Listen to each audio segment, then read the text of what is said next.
사무엘 강의 19번째 시간입니다. 오늘은 사무엘상 7장 12절부터 17절의 말씀을 가지고 함께 은혜를 나누어 보도록 하겠습니다. 우리는 지난 시간에 미스바에 모인 이스라엘 백성들이 참회의 기도와 그로 인하여서 블레셋 전쟁에서의 승리를 함께 나누었습니다. 역사상 유례를 찾아볼 수 없는 엄청난 큰 승리를 이스라엘은 얻게 됩니다. 그리고 오늘 본문은 블레셋을 물리친 후에 일어난 이야기들을 다음과 같이 말하고 있습니다. 사무엘상 7장 12절의 말씀을 읽어보겠습니다. 시작. 사무엘이 돌을 취하여 미스바와 셋 사이에 세웠는데 여호와께서 여기까지 우리를 도우셨다 하고 그 이름을 에벤에셀이라 합니다. 이스라엘에게 있어서 블레셋은 두려움과 공포 그 자체였습니다. 그런데 이번 전쟁으로 블레셋을 크게 물리쳤습니다. 이 전쟁의 승리는 이스라엘 역사상 가장 드라마틱한 기념비적인 승리였습니다. 사무엘은 이 승리를 기념하기 위해서 미스바와 센 사이에 돌을 세우고 기념비 돌을 세우고 그 돌에다 에벤 에셀이라 새기면서 사람들에게 기념하라고 명합니다. 에벤 에셀의 뜻은 에벤은 돌이고 에셀은 도움이라는 합성어입니다. 성경이 증거하듯이 에벤 에셀이란 여기까지 우리를 도우셨다라는 의미입니다. 이렇게 사무엘이 에벤 에셀이라는 기념비를 세운 이유는 첫 번째로는 여기까지 우리를 도우신 하나님이 여기까지만 도와주시는 것이 아니라 앞으로도 쭉 영원히 우리를 도와주실 것이라는 하나님에 대한 믿음과 신뢰를 말하고 있습니다. 더 나아가 이와 같은 승리를 안겨준 사실을 영원히 기억하고 기념하게 하기 위함입니다. 잊지 말자라는 거예요. 왜 잊지 말아야 되죠? 말 그대로 잊어버려서는 안 되기 때문입니다. 사람은 망각의 동물이다라는 이야기를 하죠. 자주 그 좋았던 때를 잊어버리는 경우들이 많습니다. 이스라엘 역사가 그것을 너무나도 잘 증명합니다. 하나님이 베푸신 그 크신 은혜들을, 그 축복들을 맛볼 때는, 체험할 때는 하나님 할렐루야 하다가도 언제 그랬다는지 금방 잊어먹고 우상을 섬기죠. 성경은 그래서 반복적으로 애굽에서 출애굽 한거하고 홍해 가른 거 그것 좀 기억하라. 기억하라고 계속해서 가르칩니다. 그런데 이스라엘은 반복적으로 의도적인 것까지 느껴질 정도로 잊어버립니다. 여러분들 결혼식 하셨을 거예요. 결혼식 할 때 꼭 있는 순서가 있습니다. 그것은 혼인 서약입니다. 옛날같이 옛날 주례자의 말을 빌리자면 검은 머리가 팥불이 되듯이 검은 머리가 하얀 머리 될 때까지 이 결혼 생활을 유지하며 서로에게 최선을 다하겠습니다. 그런 다음에 하는 순서가 뭐죠? 혼인 서약 다음에 뭐예요? 이거 하잖아요. 이거 반지 끼잖아요. 서약까지 했는데 반지 왜 껴요? 손가락이 왜 낄까요? 늘 보고 확인하라는 거예요. 잊지 말라고. 당신은 나하고 혼인 서약을 한 관계라는 거예요. 이게 무슨 행사가 아니잖아요. 영원한 언약의 증표. 잊지 말자. 손가락 안 보는 사람 하루에도 한 번은 쳐다볼 거 아니에요. 저는 이 결혼 반지 지금 30년째 한 번도 빼지 않고 지금 끼고 있어요. 혼인 서약에 대한 나의 맹세이겠죠. 심지어 이스라엘 백성들은요, 남자는 이스라엘 백성이 되면 난지 8일 만에 뭐 하죠? 할례를 하죠. 할례. 요즘 그냥 세상적인 말로는 포경수술하는 거잖아요. 왜 할례를 할까요?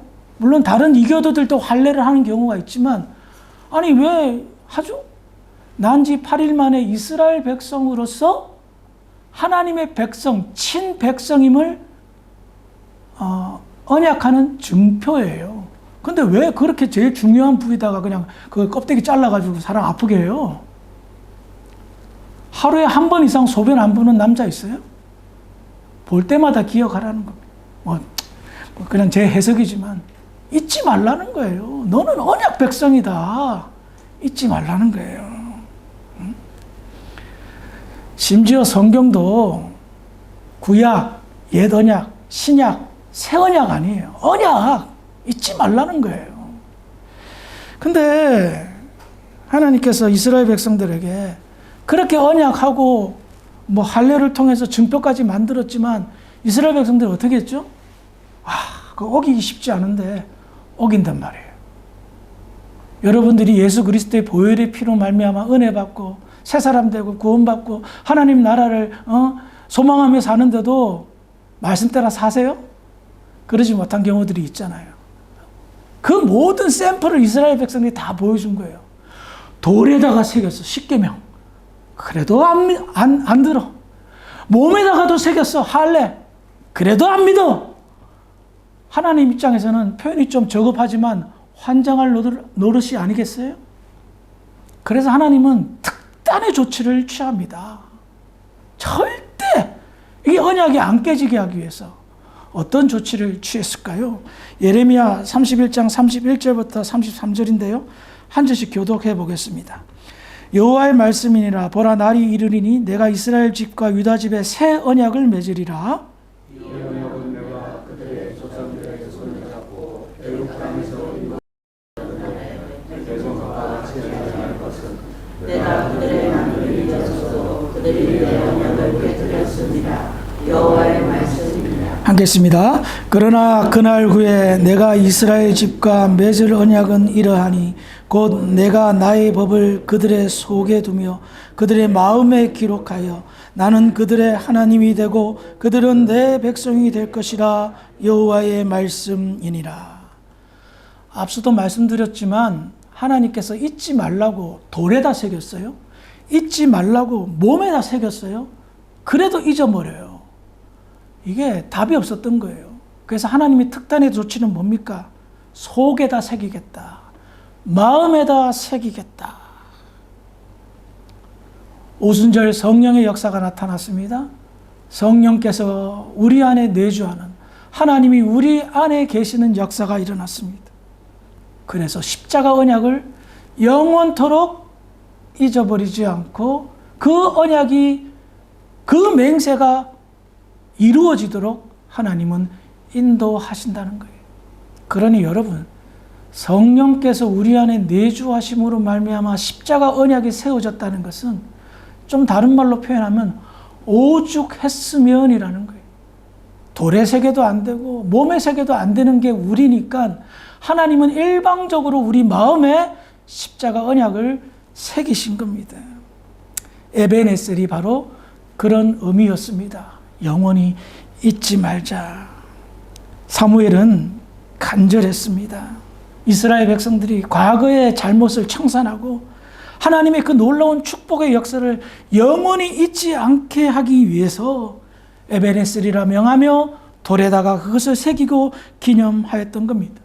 자, 이스라엘 백성들은 너무나도 감사했습니다. 블레셋과의 전쟁에서 승리하였고 에베네셀에 전승비를 세우고 기념비를 세우고 너무나도 감사했습니다. 이와 같은 에베네셀은 신앙의 고백이었습니다. 이 믿음의 고백 후에 다음과 같은 일이 일어납니다. 사무엘상 7장 13절 14절입니다. 시작. 이에 블레셋 사람들이 굴복하여 다시는 이스라엘 지역 안에 들어오지 못하였으며 여호와의 손이 사무엘이 사는 날 동안에 블레셋 사람을 막으시니 블레셋 사람들이 이스라엘에서 빼앗았던 성읍이 에그론부터 가드까지 이스라엘에게 회복되니 이스라엘이 그 사방 지역을 블레셋 사람들의 손에서 도로 찾았고 또 이스라엘과 아모리 사람 사이에 평화가 있었다. 아멘. 이스라엘 백성들이 하나님께 돌아오자마자, 즉 하나님과의 언약 관계가 회복되자마자 하나님은 엄청난 축복을 내리십니다. 그동안 이스라엘 백성들의 마음을 옥죄였던 블레셋에 대한 두려움을 일순간에 다 사라지게 합니다. 사무엘이 사는 날 동안 블레셋은 감히 이스라엘을 넘보지 못합니다. 더 나아가 그동안 전쟁에서 빼앗겼던 이스라엘의 성읍들뿐만 아니라 블레셋의 주요 성읍들까지도 빼앗는 놀라운 역사가 나타납니다. 그리고 성경은 더 한 가지 첨부합니다. 아모리 사람들과도 평화가 있었더라. 이게 굉장히 중요한 의미인데요. 왜냐하면 블레셋은 서쪽의 적이었고 아모리는 트랜스 요르단 건너편 동쪽의 적이었습니다. 한마디로 말해서 이 이스라엘은 샌드위치가 되어서 양쪽에서 공격을 받고 끊임없는 어떤 그런 전쟁과 어떤 그런 문제에 휩싸여 있었던 거예요. 그런데 하나님께서 아모리 사람들까지도 정리해 준 거예요. 무엇을 말합니까? 이스라엘의 고민을 너무나 잘 알고 있었던 겁니다. 이스라엘의 핸디캡을 너무나도 잘 알고 있었던 겁니다. 그래서 덤으로 블레셋도 정리해 주고 아모리도 정리했단 말입니다. 이유가 뭘까요? 다른 데 있지 않습니다. 보너스를 주는 이유는 하나님께서 너무 기쁘셨기 때문입니다. 너무너무 기뻤던 겁니다. 그동안 단절됐던 관계가 회복되니까. 그동안 하나님은 이스라엘 백성들을 정말 축복하고 싶으셨습니다. 아시겠어요? 이스라엘 백성들 저주하고 심판하고 징계하고 벌내리라고 가나안 땅에 데리고 왔습니까? 아니요. 내가 유일하게 세상에서 너희들만 축복하는 민족임을 보여줄 것이다. 너희들이 축복받음으로 말미암아 모든 세상의 사람들이 나 여호와 하나님이 참신임을 보여줄 거다. 그런데 축복할 거리를 안 주는 거예요. 왜? 언약 관계를 깬 거예요. 이스라엘 백성들이 바람 핀 거예요. 여러분, 만약에 여러분의 배우자가 바람을 피웠어요. 그러면 그 사람을 어떻게 할까요? 미워 죽겠죠. 이혼하겠죠. 싸우겠죠. 바람 핀 남자한테 뭐가 그렇게 관심이 가겠어요? 바람 핀 거예요. 그래서 하나님께서 정신 차리라고 때린 거예요. 근데 하나님 입장에서는 창피한 거예요. 얘네들 불러다가 축복하려고 그랬는데 내가 해줄게 두들겨 패는 것밖에 없는 거예요. 그래서 답답했는데 이제야 비로소 근거가 된 거예요. 야, 얘네들 축복할 건수가 됐다. 그래서 구하지도 않았는데 축복한 거예요. 하나님의 그 기뻐하심, 구하지도 않는 것까지 다 주시고 해결하여 줬습니다. 여러분들에게 있어서 블레셋, 아모리 누구이며 어떤 일들입니까?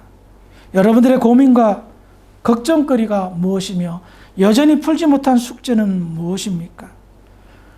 블레셋을 생각하기 전에, 아모리의 고민을 생각하기 전에 내가 혹여나 나에게 있어서 상징적인 에베네스를 잊어버리고 살고 있지는 않았는가?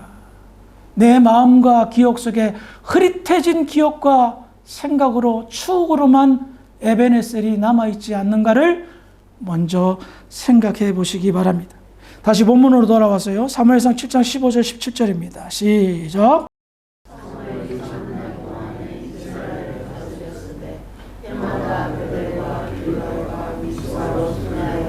그 모든 곳에서 이스라엘을 다스렸고 라마로 돌아왔으니 이는 거기에 자기 집이 있음이니라. 거기서도 이스라엘을 다스렸으며 또 거기에 여호와를 위하여 제단을 쌓았다. 아멘. 이 말씀은 이제 사무엘의 삶을 포괄적으로 이제 이 사람은 이런 삶을 살았다라고 표현하는 내용입니다. 지도를 한번 볼까요? 지도상으로 보면 어떻습니까? 이스라엘 전역을 돌아다니지 않았습니다. 베냐민 지파를 중심으로 해서 짧게 동심원 그리듯이 돌면서 순회 사역을 하고 있습니다. 그런데 사무엘의 이와 같은 순회 사역은 마치 잔잔한 강이나 물에다가 돌을 탁 던지면 이렇게 동그랗게 파장이 생기잖아요. 그와 같은 파장이 하나만 생긴 것이 아니라 길다랗게 생기잖아요. 그의 영적인 지도력을 이야기하고 있습니다. 짧은 지역을 순회하며 돌지만 영적인 파장이 큰 동심을 그리듯이 이스라엘 전역에 그의 영적인 영향력을 끼치고 있다는 겁니다. 그리고 더 나아가서 성경은 방금 읽은 성경의 말씀을 보면 다스렸다라는 말을 반복적으로 합니다. 사무엘이 다스리는 날에는 사무엘이 어디를 다스렸다. 왜 강조하는 줄 아세요? 사무엘의 영향력을 이야기하고 있습니다. 그리고 그와 같은 다스림은 하나님의 다스림과 동일시하고 있다는 것을 알 수가 있습니다. 그러므로 우리는 이 사무엘의 삶을 통해서 귀한 교훈을 얻습니다. 우리의 삶의 반경은 그렇게 크지 않을 겁니다. 기껏 해봐야 부에노스아이레스, 카피탈에서 이렇게 다람쥐 쳇바퀴 돌듯이 이렇게 사시겠죠. 그런데 우리는 짧은 동선을 그리면서 산다 할지라도 참된 그리스도인으로서의 삶을 살면, 하나님과 동행하는 삶을 살면 영적인 영향력을 끼칠 수 있음을 이야기합니다. 작은 지역에서, 작은 동네에서 살고 있지만 얼마든지 우리는 선한 영향력을 끼치면서 살 수 있음을 사무엘의 인생을 통해서 성경은 교훈하고 있다는 겁니다. 그리고요, 제일 중요한 사무엘의 삶의 키포인트입니다. 사무엘상 7장 17절 하반절만 봅니다. 시작. 또 거기에 여호와를 위하여 제단을 쌓아. 자, 사무엘이 순회 사역을 마치고 자기 집이 있는 라마로 돌아왔을 때 반드시 하는 행위가 있었습니다. 그것은 제단을 쌓는 일이었습니다.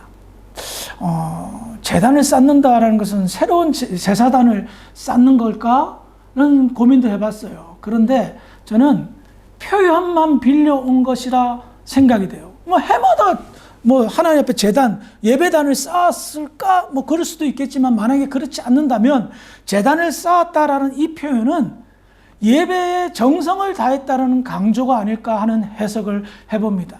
아무튼 중요한 것은 그거예요. 그는 모든 일을 마치고 항상 하나님께 예배를 드렸다는 겁니다. 가장 중요한 삶의 마침표이자 정점은 하나님께 예배 드리는 것. 어떤 식으로 예배를 드렸을까 생각을 해봤습니다. 사무엘을 만나면 직접 물어보겠지만 제 추측으로는 첫 번째는, 하나님, 이번 순회 사역을 통해서 이런 일들이 있었는데 하나님께 영광을 돌리셔서 감사합니다. 그리고 베델에 갔더니 어떤 가정에 이런 문제가 있었습니다. 하나님 기도해주고 왔는데 하나님 도와주십시오 하며 어떤 기도의 제단을 쌓았을 것입니다. 그리고 무엇보다도 이 순회 사역을 통하여 하나님께 영광을 돌렸습니다. 하나님 감사합니다. 하나님의 은혜로 제가 영적인 선한 영향력을 끼치고 백성들을 돌보았습니다. 백성들이 하나님 은혜 덕분에 평화의 삶을 살고 감사의 삶을 삽니다. 하나님 감사합니다. 무엇을 말합니까?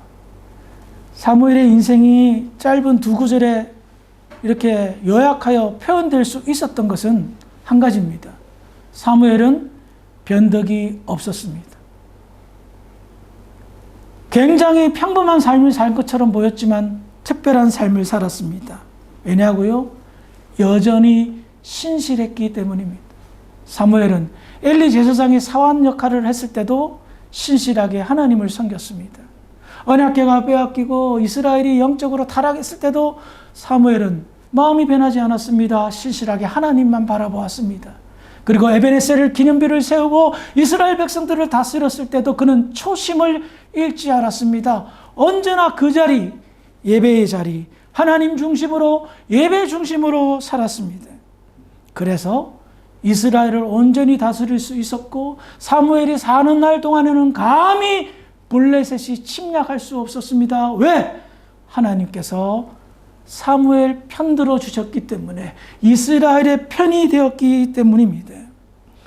사무엘의 선한 영향력은 이스라엘 백성들과 하나님과의 꼬인 관계를 풀게 하였고, 이스라엘 백성들이 형통의 삶을 살게 한 지름길이 되었던 것입니다. 말씀을 마무리하겠습니다. 사무엘은 예배 중심, 하나님 중심으로 살았습니다. 하나님 중심으로 사는 것은 눈으로는 잘 안 보이지만 예배 중심으로 사는 것은 눈으로도 잘 확인할 수 있는 부분입니다. 왜냐하면 우리가 함께 예배를 드리기 때문입니다. 그 부분은 제가 광고 시간에 잠시 언급을 하겠습니다만, 아무튼 예배에 대한 태도가 꼬인 사람은 모든 삶의 영역에서 꼬일 수밖에 없습니다. 왜냐하면 예배는 하나님께 영광을 돌리는 가장 중요한 영적인 수단이며 그 사람이 예수를 잘 믿나 못 믿나의 바로미터이기 때문입니다. 자신의 삶을 바로 세워주고 잡아주는 중요한 영적인 도구이며 자신의 삶을 뒤돌아보면서 하나님과의 관계가 뒤틀렸나 안 뒤틀렸나를 살펴보는 그런 영적인 판단이 세워지는 그런 시간입니다. 예배를 통하여 이 사람이 하나님 중심으로 사는지 자기 마음대로 사는지 한눈에 봐도 알 수가 있습니다. 그렇다면 지금 현재 이 시간 예배의 현장에서 여러분들의 예배에 대한 태도는, 하나님 앞에 드리는 예배에 대한 자세는 어떻습니까? 하나님 중심으로 예배를 드리고 있습니까? 하나님께 진짜 영광 돌리기 위해 이 자리에 앉아 계십니까?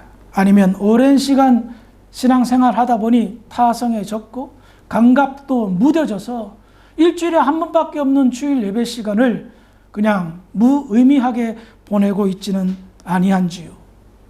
그래서 여러분들의 삶에 무언가 계속해서 뒤틀리는 것이 있는데 그 뒤틀림을 더 꽈배기 꽈듯이 꼬고 계시지는 않습니까? 그 꼬인 것을 제가 어떻게 다 풀어줄 수 있겠습니까? 여러분의 삶인데요. 그래서 제가 강구하고 부탁드리고 싶은 것은 한 가지입니다. 예배에 집중하시기를 주의 이름으로 부탁을 드리겠습니다. 예배에 대한 자세와 태도를 여러분 자기 자신을 주위를 돌아보며 살펴보시기를 주님의 이름으로 부탁을 드리겠습니다. 짧은 40분에서 50분 동안도 하나님께 집중하지 못한다면 나머지 일주일, 1년 여러분의 인생 어떻게 풍요롭게 형통의 삶과 평강과 감사의 삶을 누릴 수 있단 말입니까? 그래요. 어쩌면 이스라엘 백성들은 행운이었습니다. 미스바에 모여서 짧은 시간 기도했는데 한꺼번에 모든 것을 다 풀어주신 하나님, 정말 하나님의 자비와 긍휼 헤아릴 길이 없을 정도입니다. 그 정도 했으면 한 일주일 금식 기도해야 되는데, 아니 한 달 동안 금식 기도하면서 충리산이 매달려도 될까 말까인데 하나님은 순간적으로 화가 풀어주시고 정말 모든 것을 다 잊어버리고 그들을 축복하셨단 말입니다. 그러므로 여러분들이 예배에 대한 자세와 태도를 살펴보시기 바랍니다. 바른 예배자로서 하나님 앞에 바로 서 있는가? 진정한 예배자의 모습을 여러분들이 회복하시면서 첫 번째는 우리 주사랑교회 예배가 영적으로 풍성한 예배가 됐으면 좋겠습니다. 그리고 두 번째로 여러분들의 삶이 하루 24시간이 참된 예배자로 말미암아 누려지는 축복과 은혜들을 맛보고 주일날 돌아왔을 때에 간증하며 감사하는 그런 나눔과 대화가 있었으면 좋겠습니다. 우리는 하나님의 은혜로 예수 믿는 사람입니다. 이 놀라운 축복과 은혜를 결단코 여러분들의 손으로 놓지 마시고 하나님의 붙잡아 주심에 꽉 붙들린 바 되는 복된 예배자가 되기를 주의 이름으로 축원합니다. 기도하시겠습니다. 하나님 아버지 은혜를 감사합니다. 오늘 말씀을 통해서 사무엘의 그 훌륭한 리더십을 함께 나누었습니다. 이스라엘을 복되게 한 선한 영향력의 사무엘의 삶, 하나님의 축복하신 근거들을 나누면서 우리의 삶을 되돌아봅니다. 참된 예배자로서 우리가 바르게 하나님께 영광을 돌리고 있는지 한번 스스로에게 질문하게 하시고 우리의 예배가 더 풍성해질 수 있도록 하나님 축복하여 주시옵소서. 그래서 주사랑께서 예배를 드릴 때마다 마음의 평강을 얻고 기쁨과 감사를 얻고 하나님의 은혜를 얻어 우리의 삶이 더욱 윤택해질 수 있도록 하나님 은혜 내려 주시옵소서. 귀한 말씀 새겨 듣고 하나님께 영광 돌릴 줄 믿으며 감사하며 예수님의 이름으로 기도합니다. 아멘.